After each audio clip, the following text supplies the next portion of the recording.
Hi guys, magluto ako ng dinuguan ngayon guys. Mainit na tong kasirola. Lagyan na natin ng mantika. Kunti lang. Kunti lang, tama na yan.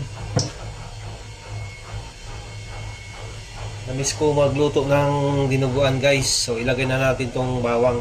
Itong bawang.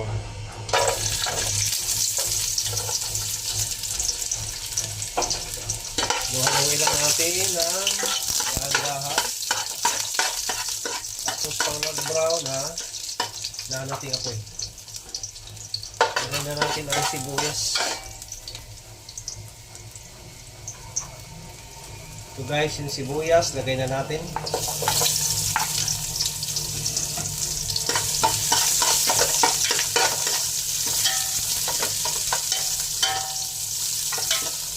Shift tayo ngayon pag linggo, shift.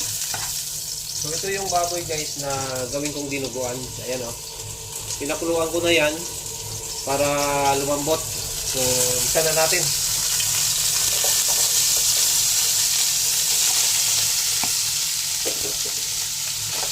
Haluin na natin guys.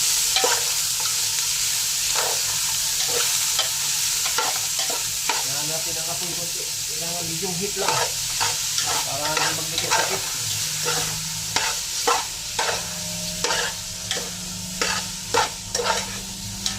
Tama naman yung kanin ng baboy niya, medyo mataba konti pero may laman naman. Ngayon lagyan na natin ng paminta. Pamintang na hindi masyadong durog. Lagyan pa kunti. Yan.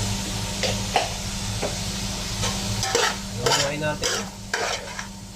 Itong baboy guys, pinisir cooker ko para lumamot. Kasi baboy dito sa burad, naka-frozen. Kailangan ipakuluan muna bago lutuin. So ayan. Ngayon, lagyan na natin ng konting tubig.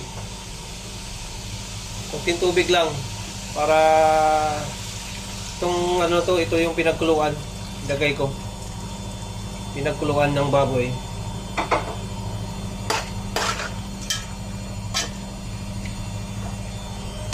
Kuluan lang natin tapos lagyan na natin yung dugo. Yan na.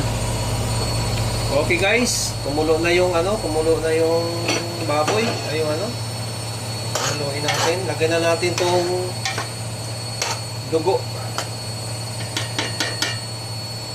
Tanggalin natin tong kutsara. So ito na yung dugo. Buhos natin ng dahan-dahan tapos sabay halo-halo para hindi siya mamuuba. Dahan-dahan. Halo-haluin lang natin. Itong dugo guys, hinaluan ko na siya ng suka. Dito ko na nilagay yung suka, hinama ko na sa dugo. Yan. Halo-haluin lang natin para ang dugo is hindi mamuo. Kasi ang dugo dito guys is naka-frozen din. Kaya nilagyan ko na ng binabag ko na siya sa suka. Para hindi mahirap tunawin sa kawali ba. Maingay yung washing guy. Pag may narinig kayong maandar, washing machine yan. Ayan ha. So ito na yung dinuguan ko guys. Lagay na natin ang magic sarap. Lagay na natin magic sarap para masarap ang ating dinuguan. Yan.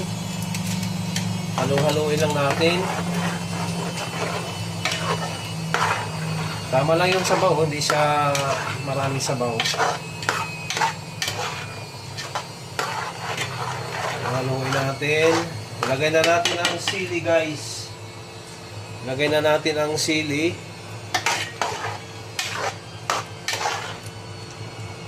Tikman nga natin kung anong lasa.